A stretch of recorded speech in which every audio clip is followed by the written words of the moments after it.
सातारा जिल्ह्यामध्ये मागील 2 दिवसापासून थंडीचा कडाका वाढलेला पाहायला मिळत आहे। सध्या मी सातारा शहरामध्ये आहे आणि या परिसरात जर पाहिलं तर सकाळच्या सुमारास थंडीचा कडाका वाढल्यामुळे वाहनांचं प्रमाण कमी प्रमाणात पाहायला मिळत आहे।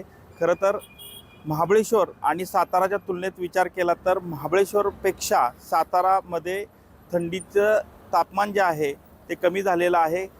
9 अंश सेल्सिअस इतकं तापमान जे आहे ते सातारा शहरामध्ये नोंद झालेलं आहे, तर महाबळेश्वरचं जवळपास 12 ते 11 अंश सेल्सिअस इतकं तापमानाची नोंद जी आहे ती झालेली आहे। त्यामुळं खरं तर महाबळेश्वरपेक्षा सातारा थंड अशी परिस्थिती एकूणच पाहायला मिळत आहे। सकाळी मॉर्निंग वॉकसाठी लोक जे आहेत ती देखील आपण सध्या पाहिलं तर बाहेर पडताना आपल्याला पाहायला मिळत आहेत।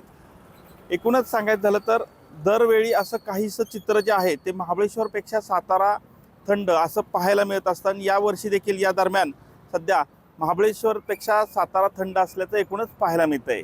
कॅमेरामन आमिर शेखसह संतोष नारोडे, TV9 मराठी, सातारा।